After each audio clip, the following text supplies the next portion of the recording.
This tutorial is on how to use Adobe Spark.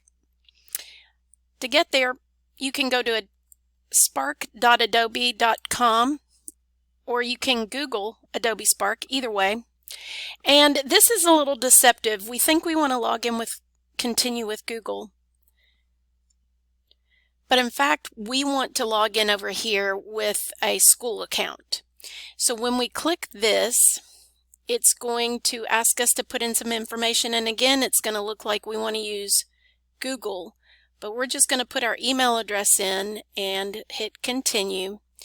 And then in this case we want to make sure we choose company or school. This is the same way your students will log in, so make sure that you follow those steps or teach your students those steps. And we do have Adobe Spark for all teachers and students to use. So we will choose our name here if we have two different Google accounts in our computer. And then you come to your dashboard. Now you may not have all of this on your dashboard or your home, but there are different things that you can do with Adobe Spark. We're going to talk about three main things. You can create graphics, you can create videos, and you can create web pages. So I'm going to start with a graphic. Now I could choose a collage, or I can choose one of these if I want to make an Instagram post. But I could also choose a custom size. Let's say that I want to make a header for a web page or a Google form. Now I don't remember off the top of my head what the size of a Google form is, so I'm going to go over here and I'm just going to do a Google search for Google form header image size. It's going to finish that off for me, and it's 1600 by 400. So I'm going to go back over here. I'm going to say I want to create a custom size graphic, and what was it? 1600 by 400, and that is pixels, and next. So it's going to create that header for me. There are all kinds of templates that you can look through here and use, and you can change those around as needed. So let's say that I find something, and I can even search.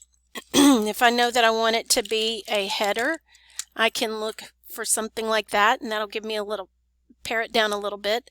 If I want to say I want it to be school related, I can put that in. That might take out the header part, or I'm going to go back to header, or I can put math or whatever else I want to put. Now let's say that I find one of these, like for example this one. I'm going to use this one, but maybe I want to change that background image a little bit. When I have this up, I can click on it and it pulls up these two little buttons up here. So replace the picture, or I can delete the picture. I'm going to replace the picture. And one of the beauties of Adobe Spark is it has pictures, free photos that we can use that are copyright free. And I'm going to search Unsplash for something. Let's see, maybe I want it to be math related. And so maybe I like this. Let's see what that looks like. Okay, that looks great. That's fine. And then I can want to change this text. Now it has both of those on there, and I can click on this pencil button to change either or both. I'm going to say change this one to Mrs. And I'm going to change this one to Overstreet. So those are together. Now if I want to delete this one and I just want to put it all on the same thing, I can go to Edit and I can type Mrs. and then notice right here it says return to add a new line or shift return to confirm. So I'm just going to enter, and then it puts it all together. So then done, and it's grouped together. If I want it to be a little bit larger, I can stretch that out. When I'm click and drag and move it around, I get little guidelines. See, the pink line is helping me to keep it right in the middle. And then I can get 2 pink lines and I know that it's centered both ways. If I wanted to add some effects, I've got all of these choices over here, so I can click on the effects. And that's with the text. So maybe I want to change that text up.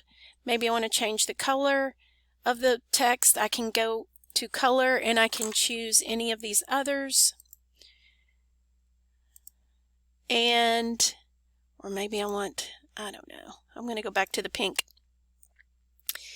If I want to select the picture again, I get these different choices on the side, on the right, so I can choose a filter maybe, and maybe I want to make it, colorize it. I can shuffle these so it'll go between different colors. I like that one. I'm going to keep that there. Maybe I'll make it my name a little bit larger again, and maybe make sure that I center it again. And so now I have the image that I want. So once I've got it all set the way I want it to, I can go up here to download. Well, first I'm going to go over here to the side and I'm going to name it. This is a Google form header, or maybe I'm just going to put form header. And I'm going to download, and I want it to be a PNG. That just keeps things, if they were transparent. I could use a JPEG. Either one of those would work for my Google form header, and then I start the download. And then it pulls it up down here. So now I would, in my form, choose a different image, and there's the image that I'm going to use for that Google form. That's a very quick and easy on how to create a graphic. If I wanted to do a different graphic, let me show you real quick. I can go back to my projects. Let's say that I wanted to create another graphic. I could go to a custom size graphic. Maybe in this one I say, oh, you know what, I really do want to create a social post for maybe an Instagram story. I can click on that and it automatically knows what size to make it.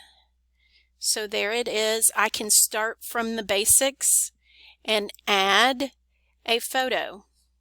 And on this one I want to find a photo of, let's see, maybe, is there a tailgating photo? There we go. I'm going to use that. Do I want to pin it to the background where it won't move around, or do I want it to move freely? In this case, I'm going to pin it to the background. Do I want to put a filter on there? Yeah, because I want to put some text over the top. So I'm going to colorize it. I don't like these colors, so if I click over here in the gray area, I can go choose my color palette. These are the current color palettes that I have. So maybe I want to say use this color palette. And then when I go back to my picture and click on the picture again and go to filters, I can colorize, change the color. There's the yellow, there's the, so whatever I want it to be, I'm going to choose that. Now I want to put some text over this. So I click on add and I choose text. And I have several different types of text that I can use, or I can start from scratch and use my own. Let's say that I want to put that one on here. And I don't like that font. Maybe I want to change the font to this one. And to change what it says, I'm going to say senior tailgate this Friday. Done. So there it is. I can make it larger, put it wherever I want it to be. Maybe I want to add some kind of an icon or something. I can click on add and say icon, and here I might want to search for barbecue. There we go.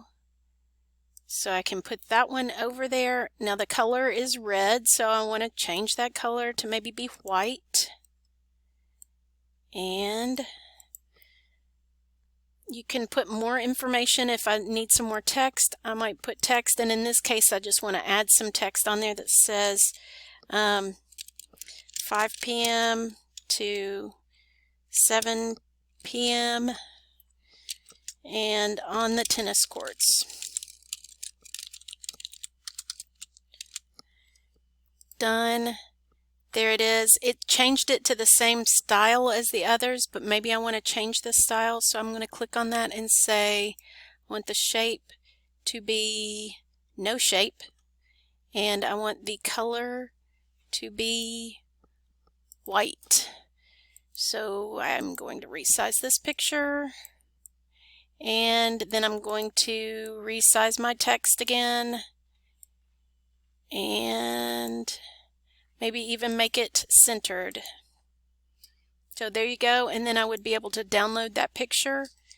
I could also share. If you're doing this on your phone, you can share straight to some of your social media. So it does have an Adobe Spark app that will work really well on your phone, but you might want to create it on a computer so you have more room. Go back and make sure that you title this. This is what Instagram story. I'm just going to put story for tailgate. And so there you go. Two different types of graphic, one starting with your own and one starting with a template.